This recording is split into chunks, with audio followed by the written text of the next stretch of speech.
Hey everyone, and welcome back to the AnzenGuard podcast. I'm Michael Reynolds, and I am so pumped for today's deep dive. We're talking all about public Wi-Fi and VPNs. And I'm Laura Wilson, ready to break down why those free Wi-Fi signs aren't always as awesome as they seem. Right. You know we all do it. Grab a latte, connect to the coffee shop Wi-Fi without even thinking about it. But turns out that convenience could be a hacker's dream come true. Oh, it absolutely is. The biggest thing with public Wi-Fi is just the lack of encryption.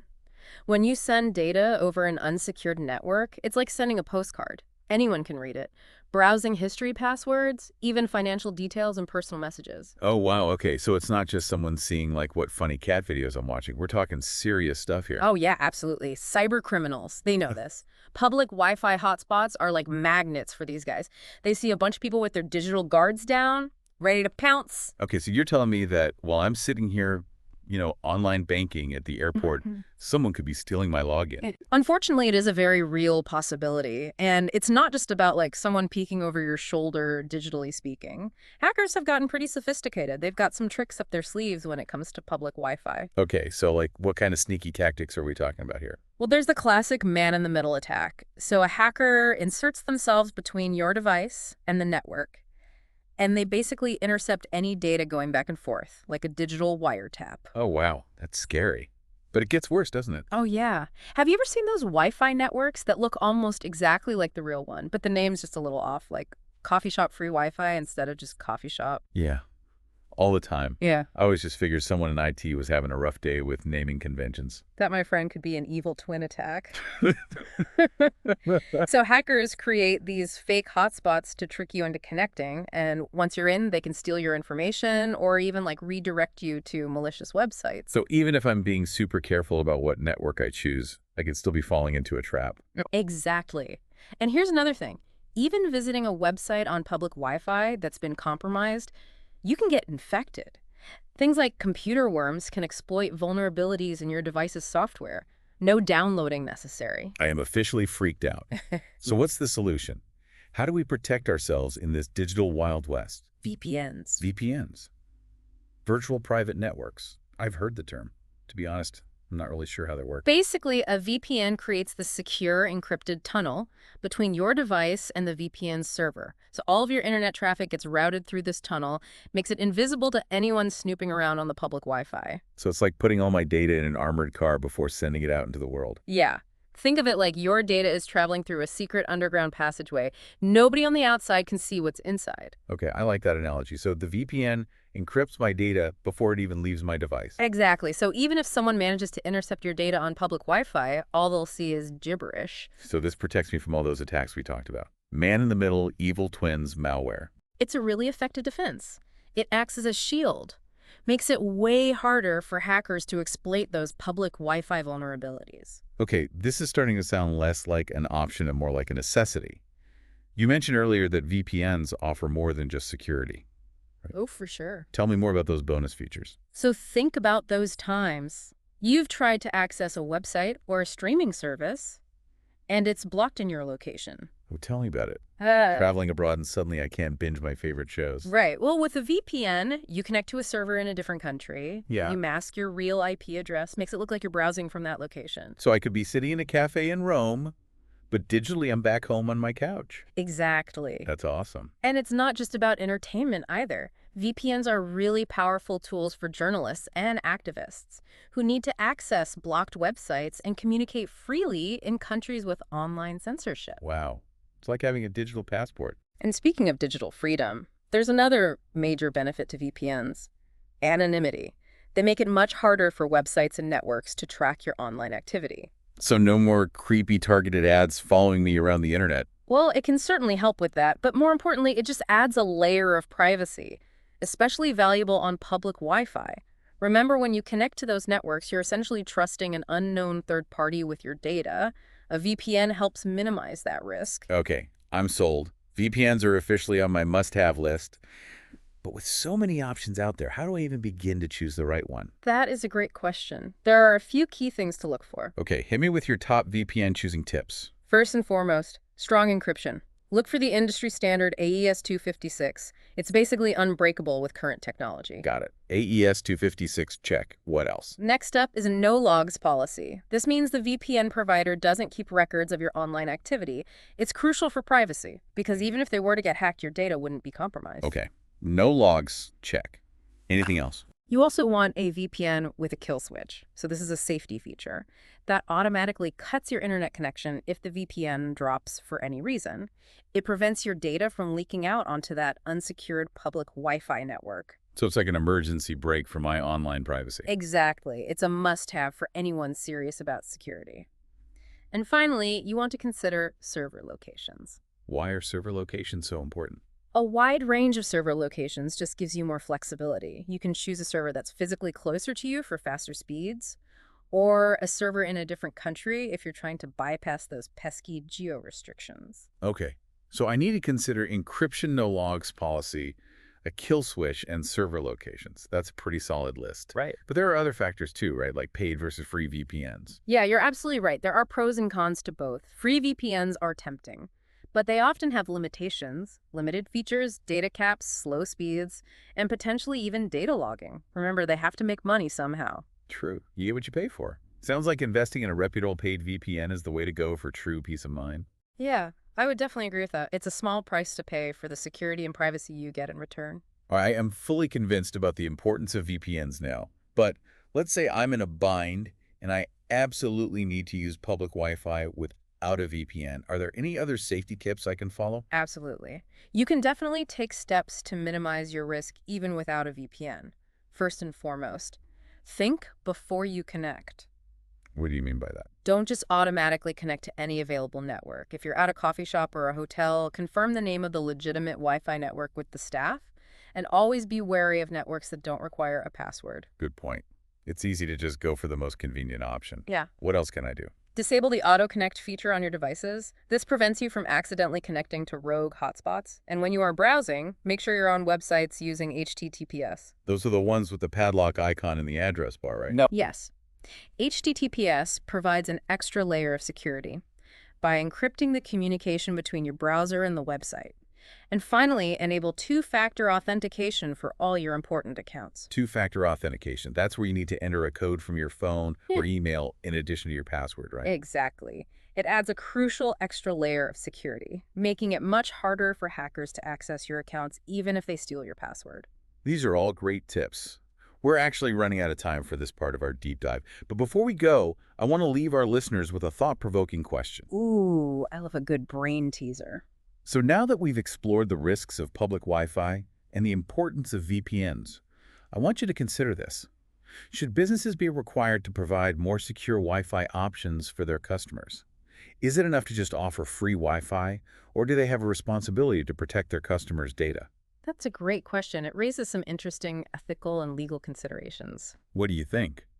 We'd love to hear your thoughts. Share your opinions in the comments below, and join us for part 2 of our deep dive, where we'll be exploring even more about VPNs. Stay tuned! Welcome back to the AnzenGuard podcast. Picking up right where we left off, exploring the world of public Wi-Fi and VPNs. And, we left off on a pretty thought-provoking question about whether businesses should be responsible for providing more secure Wi-Fi. Definitely. It's tricky, right? Businesses want to attract customers with that convenience of free Wi-Fi, but they're also essentially opening those customers up to security risks. Right. It's a bit of a gray area. Mm-hmm. But I do think awareness about cybersecurity is growing. Yeah. And VPNs are a big part of that conversation. Absolutely. So let's continue to dive into the hows and whys of VPNs. Remember in the last part, we talked about choosing a good VPN, but before we jump into specific providers, let's break down how a VPN actually protects you on those risky public Wi-Fi networks. Sound good? Okay, first things first, a VPN masks your IP address. Right. The IP address, that's that unique identifier that tells websites and networks where you're located. Exactly. So when you connect to a VPN, your internet traffic gets routed through the VPN servers. So instead of seeing your real IP address, websites and networks see the IP address of the VPN server. So it's like I'm temporarily borrowing the VPN's address. Precisely. And that makes it a lot harder for anyone to track your online activity or pinpoint your physical location. Huge win for privacy. Okay, that makes sense. But what about encryption? We talked about that a lot in the last part. How does that factor into the protection a VPN provides? Encryption is at the heart of VPN security. It's the process of transforming your data into unreadable code. Imagine putting all your valuable information in a treasure chest and locking it up tight. Only someone with the right key, in this case the VPN server, can unlock and decipher that information. So even if someone intercepts my data on public Wi-Fi, it's basically useless to them because they can't read it. Exactly. Encryption adds that crucial layer of protection, makes it extremely difficult for hackers to steal your information. And this encryption applies to everything I do online. Browsing emails online, banking the works. Yes, everything. A VPN encrypts all of your internet traffic, creating that secure tunnel we talked about. This is starting to sound pretty foolproof. But I remember you mentioned earlier that there are some things VPNs don't protect against. You're right. A VPN is a powerful tool, but it's not magic. There are still a few vulnerabilities to be aware of. Like what? For starters, a VPN can't protect you from software that hasn't been updated. Software updates often include security patches that fix known vulnerabilities. So if I'm running outdated software on my device, I could still be at risk even with a VPN. That's right. Hackers can exploit those outdated vulnerabilities to bypass the VPN's protection, like having a fortress with a weak spot in the wall. Got it. Keeping my software up to date is crucial, even if I'm using a VPN.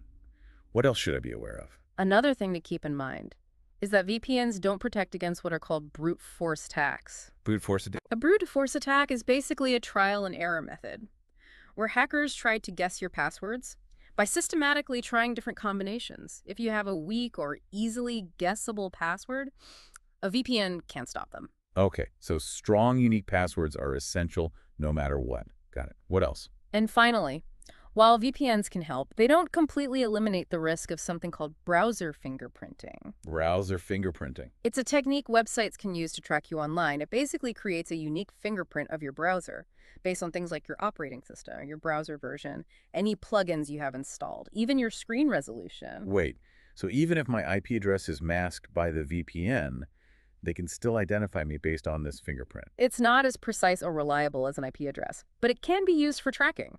Some VPNs do offer features to help mitigate browser fingerprinting, but it's not a foolproof solution. Okay, so online privacy is more complex than I thought. It's not as simple as just installing a VPN and calling it a day. You got it. It's about understanding the risks, taking steps to protect yourself, and knowing the limitations of the tools you're using. Well said. It's like a multi-layered approach. Right, exactly. The internet is constantly evolving, and so are the threats. But by staying informed and using the right tools, we can navigate the digital world more safely and securely. So true. Now, before we move on to specific VPN recommendations, I want to circle back to something you mentioned earlier, the importance of a no-logs policy. Absolutely. Remember, a no-logs policy means the VPN provider doesn't keep records of your online activity. This is crucial for privacy. Even if the VPN provider were to get hacked or subpoenaed, your data wouldn't be compromised. Okay, so it's like double protection. The VPN encrypts my data, and the no-logs policy ensures that no one, not even the VPN provider, can track what I'm doing online. Precisely. It's a powerful combination. But unfortunately, not all VPN providers offer a genuine no-logs policy. So how can I tell if a VPN provider is truly no-logs? Do I just have to take their word for it? That's a great question. Ideally, you want to look for a provider that has been independently audited to verify their no-logs claims. These audits are conducted by third-party cybersecurity firms, and they provide a higher level of assurance that you can trust. All right, so independent audits are a green flag. What about red flags? What are some signs that a VPN provider might not be as trustworthy as they claim? That's a smart question. One big red flag is if the VPN provider is based in a country with intrusive surveillance laws. For example, if they're based in a country that's part of the Five Eyes Intelligence Alliance, they may be legally obligated to share data with a government agency. Okay, so location matters. What else should I be wary of? Another red flag is a VPN provider that offers incredibly cheap or even free services. Remember the old saying, if it sounds too good to be true, it probably is. Free VPNs often have to make money somehow, and sometimes that involves selling user data to third parties. Yikes. So it really is worth investing in a reputable paid VPN that has a proven track record when it comes to security and privacy. I completely agree. It's like any other investment. You want to do research, choose wisely, and go with a provider that aligns with your values. Great advice. So we've laid the groundwork for understanding VPNs and why they're important. Now let's get to the good stuff. Which VPN providers do you actually recommend? Let's start with one that consistently gets top ratings for security, privacy, and speed. NordVPN? NordVPN. I've definitely heard of them. They seem to be pretty popular. They are, and for good reason. NordVPN offers military-grade AES 256 encryption, a strict no-logs policy that's been independently audited, and a kill switch for added security. Sounds impressive. What about server locations? They've got you covered there, too. NordVPN has over 5,700 servers in 59 countries, so you'll have plenty of options for bypassing geo-restrictions or finding a server that's close to your location for optimal speed. Okay, so NordVPN is a strong contender. What other providers are on your list? Another excellent option is Surfshark. They're known for their unlimited simultaneous connections, which means you can protect all your devices with a single subscription. That's a fantastic deal, Well- especially for families or people who have a lot of devices. Exactly, and Surfshark doesn't compromise on security. They also offer AES 256 encryption, a no-logs policy, and a kill switch, just like NordVPN. They even have a feature called CleanWeb that blocks ads trackers and malware.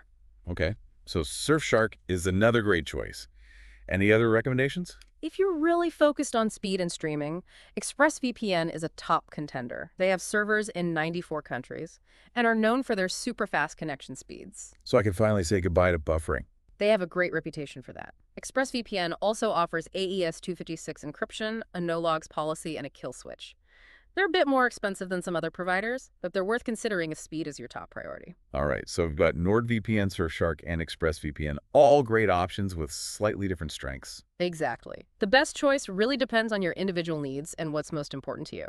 But no matter which provider you choose, using a VPN is an essential step for staying safe and protecting your privacy on public Wi-Fi. We've covered a ton of ground in this episode so far, from the hidden dangers of public Wi-Fi to the ins and outs of VPNs. But hold on, folks. There's even more. In part 3, we'll be back too. Stay tuned. Welcome back to the AnzenGuard podcast. It's been quite a journey, this whole world of public Wi-Fi and VPNs. It really has. From those free Wi-Fi traps to the power of VPNs, we've been through a lot. We talked about why you need a VPN and how to choose the right one for you. Even gave you some recommendations, like NordVPN, Surfshark, ExpressVPN. But we're not done yet. In this final part, we're going beyond the basics. Ooh, I like it. Some more advanced tips and tricks to really maximize your online security, especially on those risky public Wi-Fi networks. All right, let's level up our cybersecurity game. Okay, let's talk VPN protocols. These are kind of like the foundation of how your VPN connection actually works, determine the speed, the security, the overall performance. So different protocols have different strengths and weaknesses. Exactly. Think of them like different types of vehicles for your data. Some are faster, some are more secure, some are better suited for certain tasks. So how do I choose the right protocol? Unfortunately, there's not really a one-size-fits-all answer. It depends on your needs. But let's break down some of the most popular options to give you a better idea. Okay, bring on the VPN protocol rundown. First up, we have OpenVPN. It's been around for a while. Known for its robust security and reliability. Think of it as a trusty off-road vehicle that can handle any terrain. Sounds pretty solid. Are there any downsides? Well, it can be a bit slower than some of the other protocols, especially on mobile devices. Okay, so maybe not the best for speed demons. Yeah. What else is out there? Next, we have WireGuard. This is a newer protocol, gaining a lot of popularity because of its incredible speed and efficiency. If OpenVPN is the off-roader, WireGuard is like a sleek sports car built for performance. Speed and efficiency. I like the sound of that. Yeah. Are there any downsides to WireGuard? It's still relatively new, so it hasn't been tested and scrutinized as extensively as OpenVPN, but it is rapidly becoming a favorite among both VPN providers and users. Got it. So OpenVPN for security, WireGuard for speed. But I want a good balance of both. That's where IKEV2IPsec comes in. Solid all-rounder, offers decent speed and strong security. It's like that reliable sedan, comfortable, safe, gets the job done. Okay, I'm getting a better feel for these protocols, so how do I actually choose one in my VPN app? Most VPN apps will allow you to select your preferred protocol in the settings. I recommend experimenting with different options, see what works best for you in terms of speed stability, and what you're using the VPN for. Great advice. Feeling like a VPN pro already. What other tips do you have to really level up my online security? Let's talk DNS leak protection. Now, this is a bit technical, but bear with me. It's an often overlooked aspect of VPN security. DNS leak protection. Yeah. Okay, I'm all ears. So DNS stands for Domain Name System. You can think of it like the internet's phone book. It translates those human-readable website names, like google.com, into numerical IP addresses that computers understand. Okay, I'm following so far. How does this relate to VPNs and security? When you're using a VPN, your DNS requests should be routed through the VPN servers to protect your privacy, but sometimes those requests can leak outside the VPN tunnel, which means your real IP address and browsing activity could be exposed. Hold on, so even with a VPN, my DNS request could be out in the open. It is possible, but the good news is it's preventable. Many reputable VPN providers offer DNS leak protection as a built-in feature. So how do I know if my VPN has DNS leak protection? Check the settings or documentation. Most providers will clearly advertise this feature. Got it. DNS leak protection, check. What other advanced tricks do you have? Let's talk about split tunneling. This is a feature that gives you more control over which apps and websites use the VPN connection. Okay, break it down for me. How does that work? So with split tunneling, you can choose to route certain apps or websites through the VPN tunnel, while others use your regular internet connection. So I could be browsing the web securely with the VPN, but also streaming content from a local service without any slowdown. Exactly. It's a great way to optimize your VPN usage, avoid unnecessary speed reductions for activities that don't require that high level of security. That's brilliant. Yeah. Definitely going to see if my VPN has that. Okay, give me one more advanced tip. For the true cybersecurity enthusiasts out there, consider using a double VPN. A double VPN. Uh-huh. That sounds serious. It is. It essentially routes your internet traffic through 2 VPN servers instead of 1, adding an extra layer of encryption and anonymity. So it's like a VPN tunnel within a VPN tunnel. VPN separate. Exactly. Makes it even harder for anyone to track your online activity or intercept your data. Wow, that's some next level stuff. Yeah. Wouldn't that significantly slow down my connection, though? It can. But many VPN providers have optimized their double VPN servers to minimize the speed impact. It's definitely worth considering if you're dealing with highly sensitive information or just need that extra layer of protection. Okay, I'm putting double VPNs on my research list. We've covered so much in this episode, from the basics of public Wi-Fi risks and VPNs to some pretty advanced techniques. We've given you the tools and knowledge to navigate the digital world more confidently. Remember, it's all about being proactive, staying informed, and taking control of your online privacy. Absolutely. Well said. And that wraps up our deep dive into public Wi-Fi and VPNs. Hope you found it informative and maybe even a little bit empowering. If you did, be sure to subscribe to the AnzenGuard podcast. More insightful deep dives into the world of cybersecurity and online privacy. And don't forget to like, comment, and share this episode with your friends and family. Spread the AnzenGuard knowledge. And until next time, stay safe, stay secure, and stay informed. This is Michael Reynolds. And Laura Wilson. Signing off from the AnzenGuard podcast.